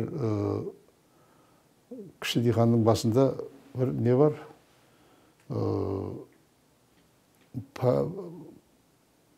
Шекаралық заставы, погран заставы шекаралық. Соларды кәдімгідей бір 7-8 бекен 10 шақты балалар бар, соларға мектеп керек болған ғой. Содан анау жағы, сол жердегі балаларды қазағы бар, ұйғыры бар, жағы түгел татары бар, бәрі біріктіріп, жағы бір бастауыш орыс мектебін ашқан. Бірақ ол жерде тек қазақ қана мектебі болған ол кезде, 7 класстық. Ол кезде мына ұйғыр мектебі жоқ. Қазақ мектебі болған, 7 класстық. Соның жанынан жағы бастауыш орыс мектебін классын ашқан. Класстарын. 4 класс оқиды. Арғыртай бері Кетпенге келіп оқиды, Шонжыға келіп оқиды. Әйтеуір жағы Қырғызстайға келіп оқиды, сөйтіп жалғайды. Жағы орысша оқитындар. Сонда әлгі қызығы әкем сол орыс мектебін ашып жатқан кезде шал соған іштей қарсы, наразы болған адам. Өмір қария. Мені сол мектепке барғанымды аса қабылдамады. Мен білмейміз ғой, 1-ші классқа барған бала қайдан білеміз. 1-ші класста біз 7 бала оқыдық. 4-ші класста 3 ба 4 бала оқыды. Содан кейін 2-ші класста, 3-ші класста жалғыз бір Тоня дейтін кухарканың қызы болатын, сол оқыды. Біз дым білмейміз, орысша түртіп алмаймыз. Нан сұрауды білмейсің, ештеңе жоқ. Ай таяқты жедік қой. Сол 4 жыл жағы шалапалау орысшадан өттік әйтеуір жағы. Тихо, Танечка, не плачь дейтін жағы. Бірақ сонда ана шал маған абайды оқытады. Маған батырлық дастандарды оқытады. Маған отырған кезде барам ғой, шалдың дербеш болатын. Арғы үлкен диқанда Бағағаш дейтін ауылда тұрады, көшпей көпке дейін сүрді, қозғалмай қойды. Біздің туған ауылым, менің негізгі кіндік қаным тамған жер, қасиетті жер қояды содан. Сонда көшпей жүріп алды. Сонда шалға барып амандасып барам, енді 6 шақырым жер барған кезде, ай, шоқынды келдің ба дейді. Ана шоқынды деген сөз жүрегіңе біз қадап алғандай естіледі құлаққа. Ай, мен шоқынды емеспін деймін ғой. Жағы Әділбектің қызы Ұлажым Мақтым апам Нәжім. Тиме балаға деп сөйтеді. Шоқынды емессің ба?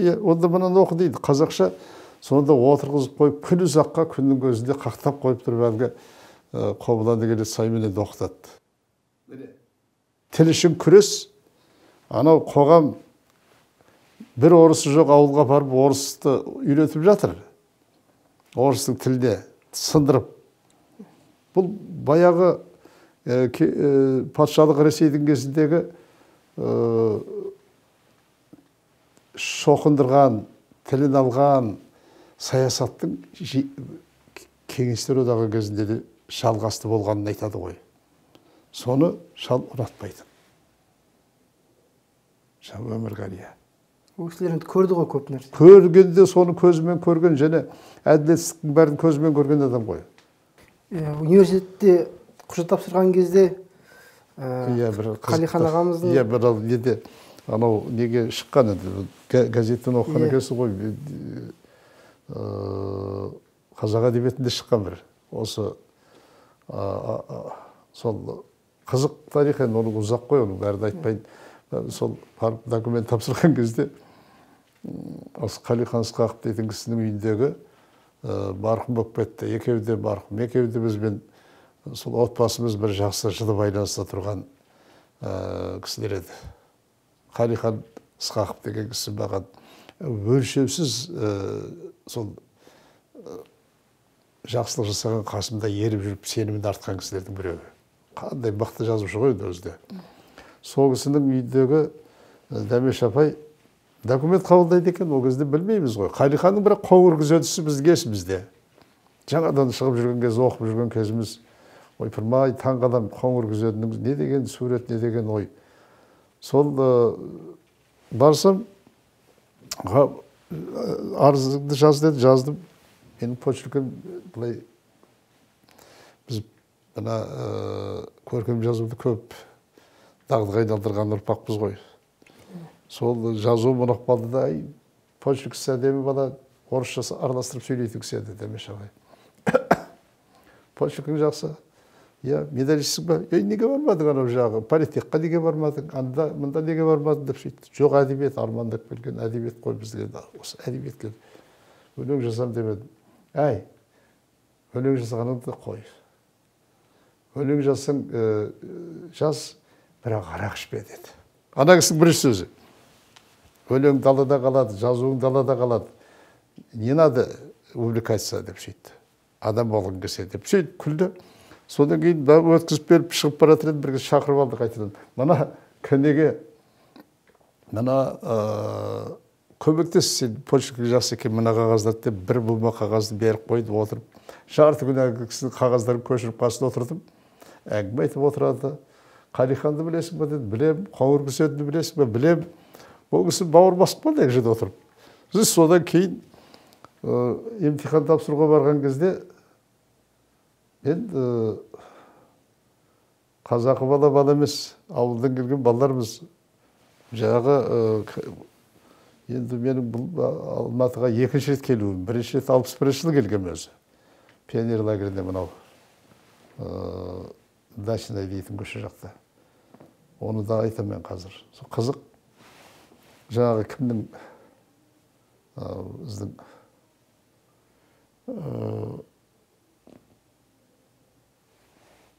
емтиханға бара жатып паспортпен расписка дейтін болады, документ алатын. Соны қалдырып кетіппін асығып жүріп. Сағат екеуміз үйсектеніп, кәдімгі араласып қалған кезіміз, ол Казачи дейтін қазір өзінің атында көше бар сағат. Базар жақ. Тура сол жерде пәтерде тұрады. Мен оның ар жағында крепостный дейтін 40, сонда пәтерде тұрамын. Екеуміз бірге ана неден адасып, Казгуға алғаш келген кезде документ алып, тура Көкбазардан машина жылдап келгеніміз есімде жағы, ақша төлеп. Сонда білмейміз оны жөндеп, қалай жүру керек екен. Сағат документін берді, тез кірейік анады, сен бірге отырайық деп сөйтті. Жарайды, барған кезде сағаттың документ орында ол өтіп кетті, мен документті қалдырып кеткем. Әлгі жерде мені жібермейді. Ой, сен неге қарамайсың, тексермейсің деп, маған оны режіп бірдеңе деп жатыр. Кіріп кетті, ол өзіме құладым ғой деп отырмын енді. Аяғының астында жер өртенді дей ма, орыстарда бір сөз бар ғой. Сөйтіп, бір есіктің алдында тұр едім, бір кезде жағы Дәмеш апайым аттап жүретін еді. Ана Рязановтың героинялары секілді, қолды сілтеп тастап аяқта. Еркек секілді жүретін кісі ғой. Соны өтіп бара жатып, бір кезде шалт бұрылды да, «Ей, сен не қылып жүрсің бұнда? Почеркісі әдемі бала. Сабақта қалды ғой» деді. Есімде. Сосын документті қалдырып кеттім апай. Қалып ұстатта шетелеп алып кірді. Бір бөлмеге кейін қарасақ, былай қарасам осы жап жас кезі Мырзатай ағамыздың осы ай Мырзатай мына бір дұрыс жерге отырғызым да бала кешігіп қалды. Твой кадр деді жағы. Тура істеп айтты жағы, іштеге де жоқ. Содан барып отырдым, қарасам Абай реалист ақын дейтін бірінші тақырып тұр екен. Әгілі алдым да жазуға кірістім. Сол алғашқылардың бірі болмасам да, 4-ші бекен, 5-ші болып шығарманы бітіріп, апарып едім, Мырзекең маған ренжіді. Өзің кешігіп келесің, өзің асығыс, не қылған баласың, жүндеп қарасайшы, қатен кетіп қалмасын деді. Барып отырдым, сосын қайтып әкеп бердім. Жарайды, өзің біл деді. Кеттік. Сол Абайдың арбағы қолда 4 дейтін бағалдық. Ауызшаға бардым. Махамбет патриот ақын дейтін тақырып шықты. Махамбетті де Абайды жатқа соғатын кезіміз. Содан тұрып әгі жерде көп ұзақ әңгіме болды. Махамбетті әріде беріде сосын бір кезде өзі Махамбетті жақсы біледі екенсің деді. Қарап отырып сүйсіп, кейін сүйшелейіп Қанғалияға келді. Емтихан алып отыр. Емтихан алып отырған. Мына жағында Түркменова дейтін апай тілші соғысы. Екеуі отырды, бір кезде арасында бір көзілдірікті сары шал келді, орта бойлы кісі. Келіп еді, екеуі орын берді. Отырыңыз деді. Сосын сұрақ қоя бастадылар. Қосымша қандай әдебиеттер оқыдың? Ананы мынаны қандай ақындардың тойы болды өткен осы жуық жылдарда. Ой, Сәкеннің 70 жылдығы, Ілиястың 70-і, Сұлтан Махмұттың 70-і деп жатыр ғой жағы. Содан ана нені Махамбетті қатысты арасында айтып қалғам. Қажым Жұмалиевтің монографиясынан соны білетінді айтып жатыр ғой әйтеуір бәрін түгел. Сосын бір кезде ана кісі Қажекеңді оқыпсың, сен өзі Сұлтан Махмұттан қосымша кітаптар оқыдың ба деді Сұлтан Махмұтқа қатысты. Оқыдым, профессор Кенжебаевтың осындай 20-шы ғасыр басындағы деп айтып едім. Анау Қанекең кішкене жадырап, ана кісіге қарады. Қалай, бұлай болды, бұлай. Бір сөзбен айтқан кезде бұлар, мен енді ана кісілер ойлаған бол керек, бұна кімді Кенжебаевты біліп отыр деп. Жөн білмеймін ғой. Содан тұрып, кейін оқуға түскеннен кейін ары қарай жалғайсың ба деп сөйтті. Не деп отыр бұна кісі? Деймін. Өлең жазам деп сөйтем ғой. Сөйтсем, шырағым біз ақын тәрбиелеп шаршаған жер бұл қазғы. Сен ана арғартай аспирантурада оқисың ба деп сұрап отыр деді Қанекең. Міне, өстіп барып оқуға түстік. Бейсекең дейтін ұлы шалдың қолдауы болды. Кімдермен бірге оқыдыңыз? Мен Жан Сағатты айттым. Жарасқан, Әбдірашев, Кеңшілік, Алма Қыраубаева, сонан кейін енді Сайлаубек Жұмабеков, атақты сыншағың бар ғой, Әділбек Тауасаров, мықты драматург, мықты прозаигеден сол Әділбек марқұмның көп уақытын телевидение жақпайды ғой енді көз ашылып атқан кезде ертеге етіп қалды. Ризабек Адуов, мықты аудармашы болатын журналист, қайраткер, тұлға сондай азамат еді. Енді мынау Әшірбек Көпішев бар. Осындай жігіттермен біз енді қатар өстік қой, қатар оқыдық. Солардың бәрі де, анау Лұқман Асылып деген кісі бар еді, біздің курстың старшысы болған, өте білімдар кісі еді. Қарап отырсақ, біз бір шетінен түгел Құдай-ау, анау Қаржабай Омаров Айтолқын деп. Содан кейін Мұрат Күлімбетовтер бар. Анау көп енді жігіттер өзі түгел. Енді арамыз әркі-тәркі болып жүрді, бірақ бірге қатар оқыдық қой, белгілі адам жарып. Осылардың бәрі бізбен бірге оқыған жігіттер. бұл құдайға шүкіршілік айту керек, өте мықты бір жүйрік курс болды. Солар кейін әдебиетті де сөз өнерінде жерге қаратпайтын дүниелер берген бұл ғой деп есептеймін мен өзі. Бұлардың енді аузыма түспей жатқандар болса, осы бізге келіп кейін бәрі іздеп келіп жүретін осы. Мынау Иранбектер политехтен келеді бізге. Казгуда оқымағаныма өкінемін деп, осы қасымыздан шықпай бірге жүріп, осы Казгуда оқыған, Казгуда студент секілді болып жүретін.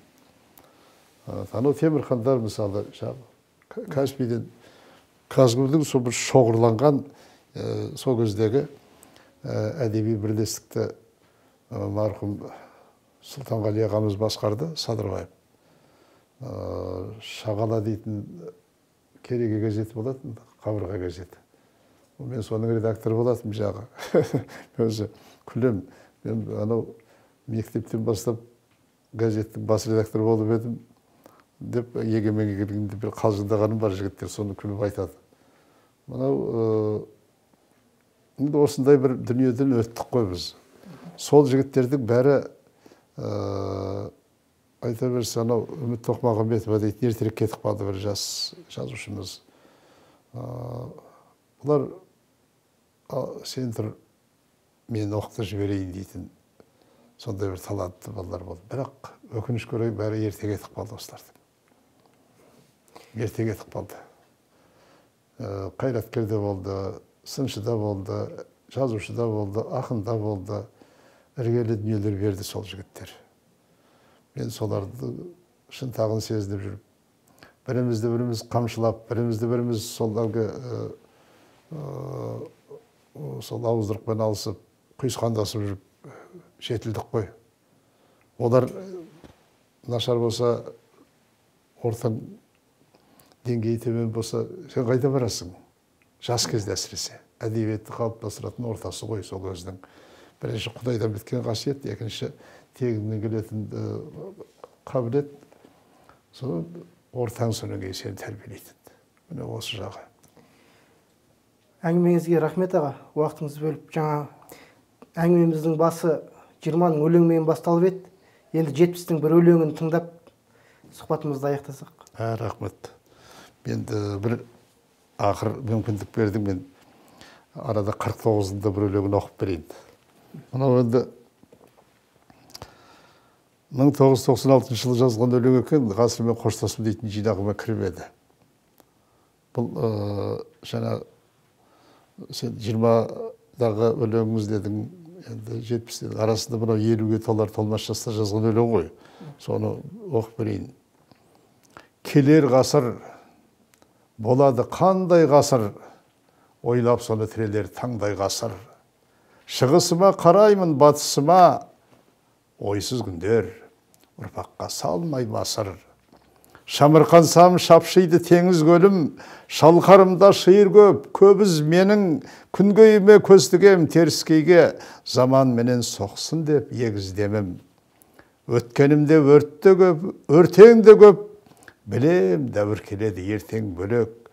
Көңіл күпті ойлардан келер ғасыр, ой сананы несімен көркемдемек. Қандай ана тербемек бесігімді, қандай дос кеп қақпақшы есігімді. Кімдер билік айтпақшы төрімді алып, көздің құртын кемірген осы күнгі. Жүрек төрі көк жалын ең ыстығын, кімдер қалай тойламақ жеңіс күнін. Кең даласын қазақтың кімдер жайлап, қандай тілде сөйлемек кеңістігім. Уайымым осы шын жасыра алман, ділім қалар ма бәсір алған, дінім аман тұрар ма, келер ұрпақ сені қандай күтеді ғасыралдан. Деп ата болып алғаш сезініп жүрген кезеңде жазған өлең бұл өзі. Ал енді жаңа әңгімеміз енді анау коронавирус жүзінде болып қалды ғой. Құдайдың хақ екенін ана үлкен шалдар құлағымызды көтеріп құйып өсірген ұрпақпыз. Шүкіршілік айтамыз сол кісілердің Құдайға сену керек. Құдайдың барына шәк келтіруге болмайды деген сөзі, міне қанша идеологиялардың сүзгісінен өтіп келе жатсақ та, мына жерімізде, жүрегімізде жүрген, соны өлтіріп алған жоқпыз, сақтап келдік қой деп ойлаймын. Менің қатарымдағы жігіттердің бәрі міне осы. Менің кейінгі байқап отырсаң, Бағашар айналайын, соңғы мынау елге көп жетпей жатқан жинақтарымның аты да, заты да осы Құдайға бұрылу. Екі дүние. Тәуба, құндақ, аспан таудан ауған күз. Содан кейін Тәңірмен тілдесу секілді жинақтарымның бәрінде сол жағы адамды сақтаудың, адамның заманын сақтаудың, оның мекені олар жерді сақтаудың жағы ауадай қажет екенін соны жырлауға күш салған тақырып болатын. Соның ішінен бір өлеңді мен сендерге оқып берейін қазір.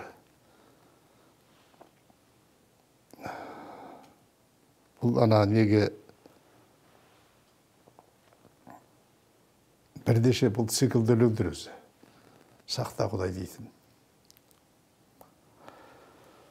Сақта Құдай, сақтай көр омалудан, сұраусыз тоналудан, із түссіз жұрдай болып тірідей жоғалудан, есіріп сүйінуден, көшіріп күйінуден, жауатын бұлттай болып бейуақыт түйілуден, бордай боп үгілуден, көр жерге тігілуден, дарынсыз шешендердің сөзіне жүгінуден, қадірсіз көсемдердің алдында бүгілуден.